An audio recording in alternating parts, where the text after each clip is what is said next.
албетте ушул мыйзам долбоорунун максаты өтө жакшы экен. Бирок азыр талай айтмамбаевич айтып койду го, ушул 5-чи беренесинин 2-чи бөлүгүнөн каршы келет деп айтып койгон. Бул каражат маселеси турбайбы? Ошондуктан бул жерде так жазып койгонго, бюджеттин мүмкүнчүлүктөрүнө ылайык министрдин кабинети ар жыл сайын аныктайт деп жазылган да. Андан кийин мен дагы бир нече сунуштарым бар. Ушул Камила Абдуразаковна, ушул киргизилүүчү 10 анан 2-чи беренесинин кыргызча жана орусча варианттары кичине дал келбейт да.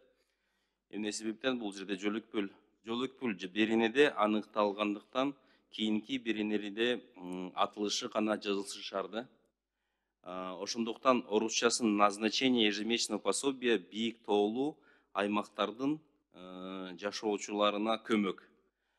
Жана кыргызчасын бийик тоолуу аймактардын жашоочуларына көмөк ар айлык жөлөк пулун дайындоо деп өзгөртүүнү сунуштайм да.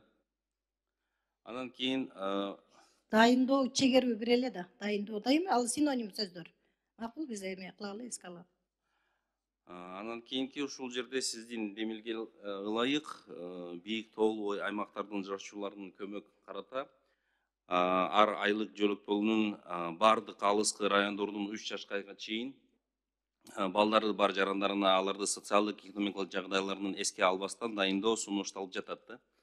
Бирок бул жерде биздин конституцияда мамлекет тек социалдык жактан муктаждыгы бар жарандарга гана колдоо көрсөтүү милдеттүү да.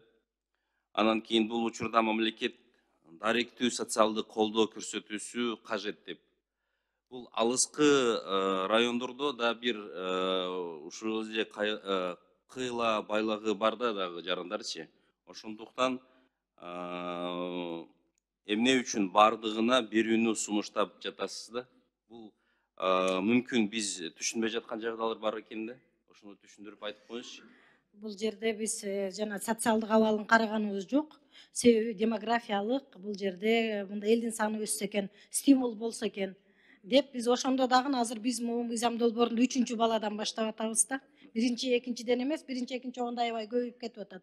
Бул бир этабында. Кийин мамлекеттин каржысы эми сиз жанагы бюджетке карап каршы келип атат мыйзамга дегендей, бирок мыйзамга караганда конституция баш мыйзам жогору турат да. 44-чү берене бул жерде ачык даана жазылып турат мына. Жашоо минимумунун өлчөмүнөн төмөн эмес жашоо деңгээлин пособие чегерилсин деп турат.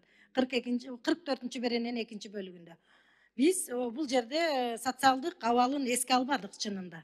Демографиялык элдин саны өссүн деп атабыз да. Анан шарты оор. Чынында мына инфраструктура жок.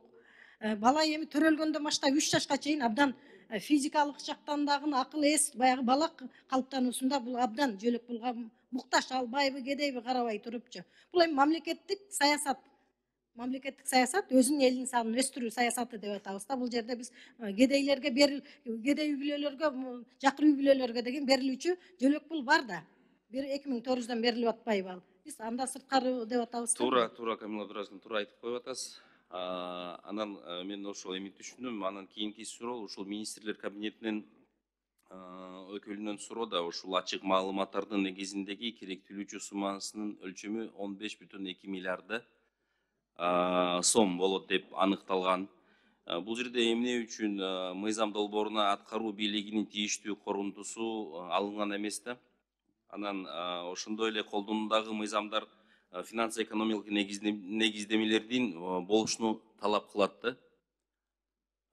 Ушуну так жазып коюш керек да, анда ошондой суммасы биз кыйналабыз, бюджетке дагы нагрузка болот деп айтып коюш керек да. Жазылган ушул эмеде жыйынтыктоочу заключение бар. Распоряжение тескеменин негизинде келген. Ошол жерде жазылып атат ушундай тобокелчиликтер бар депчи. Суммасы Карим Елизарович, мен жооп берип коеюн. Албетте булар 22-декабрда Акылбек Үсөнбековичтин колу менен тескемеде бар. Бул финансы каржы тартыштыгы бар деп. Бирок концепцияны колдойбуз 20 мына булардын эме бул министрликтен эмес жок. Жана Марлен Абдрахманович айтты го, биз жакында эле кирип чыктык. Ал киши менен сүйлөштүк. Ал киши макул болуп атат. Биз далилдедик, эсептедик. Мына биз бир канча эсеге түшүрдүк да. Биз себеби бул макул бир этаптан баштап жыла берели деп атабыз да. Жок деп көгөрүп, өкмөт каршы болсо дагы биз мына мыйзамдарды өткөрүп атпайбызбы? Биз жогорку кеңеш. А бирок тияка барганда эртеңки күнү дагы баягы вето коюлуп келип дагы мыйзам өтпөй калбасын деп биз өкмөттүн дагы сунуштарына макул болуп чыктык да бул жерде айла жоктон. Эгер ошондой болуп калса, анда мен дагы со инициатор болуп даяр экенмин. Эмне себептен бул ниети жакшы экен да башынан айтып койсом. Рахмат, Данияр.